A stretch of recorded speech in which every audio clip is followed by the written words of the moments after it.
Les raisons de ce succès, c'est que le livre n'est pas mort. Voilà, quoi qu'on puisse en dire. Il y a encore beaucoup de lecteurs parce qu'il y a encore beaucoup de citoyens qui s'interrogent sur leur place dans la société, dans le monde. Et un salon du livre est fait pour éclairer dans tous ces domaines-là, par le livre, mais aussi par les rencontres qu'on propose et les auteurs, les débats, tous les débats qui ont lieu permettent justement cet éclairage. Les immanquables de ces débats, c'est d'abord et avant tout la rencontre avec Gilbert Sinoué, le samedi 23 novembre à 15 h. Donc nous avons la chance d'avoir cet auteur de renom et il va nous parler de l'importance de l'exil dans la littérature. Et on sait tous que les écrivains sont de partout. Ce qu'ils écrivent et ce qu'ils décrivent, c'est le monde entier, puisque c'est déjà le monde de l'imaginaire. Et c'est aussi des auteurs qui nous viennent, nous en France, de partout. Donc c'est une manière d'abolir les différences et d'abolir les frontières grâce à la littérature. Notre salon est réputé en France pour être un salon de la convivialité. Voilà.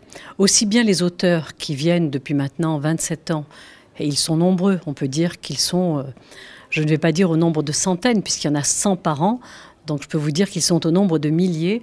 Aussi bien les auteurs portent cette parole à l'extérieur en disant que c'est un salon convivial, que les gens qui y viennent.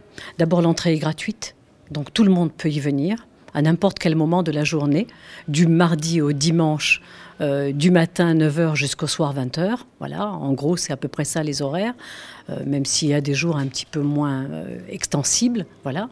Donc, et puis, ce que nous avons réussi aussi dans ce salon, c'est le mélange des genres. C'est-à-dire que les auteurs se trouvent là en mélangeant la littérature, la bande dessinée, la littérature jeunesse. Donc c'est un salon qui s'adresse à tous les publics, à des familles entières.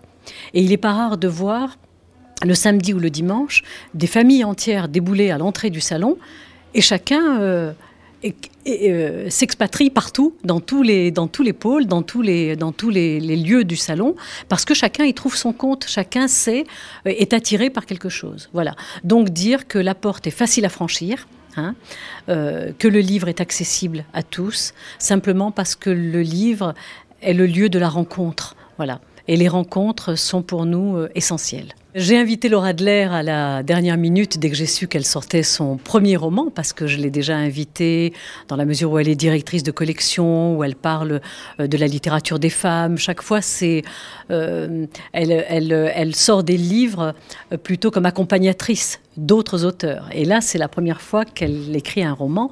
Et donc, j'ai eu un coup de cœur pour son livre, Immortel. Voilà. Mais bon, les coups de cœur, j'en ai aussi bien dans la bande dessinée, avec Fenech, avec Cocor, voilà, qu'avec la littérature. Nous avons la chance d'avoir Anne-Marie Garat, Marie-Hélène Lafont, et puis bien sûr Gilbert Sinoué, Malek Chebel, voilà. Leïla Sebar, je ne vais pas l'oublier parce qu'elle est là 2 jours avec nous pour animer des débats autour de la littérature de la Méditerranée, hein.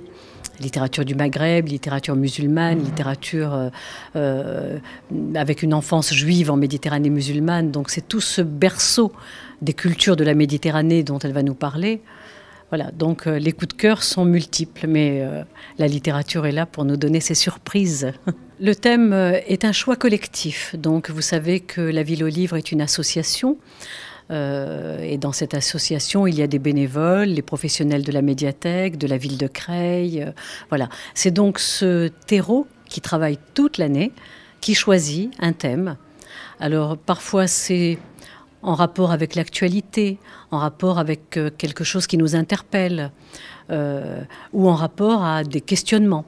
Et là, il nous a semblé justement, en lien avec cette ville ouverte sur les mondes, qu'il était important de valoriser et de rendre hommage à toute cette population cosmopolite qui fait la richesse de Creil.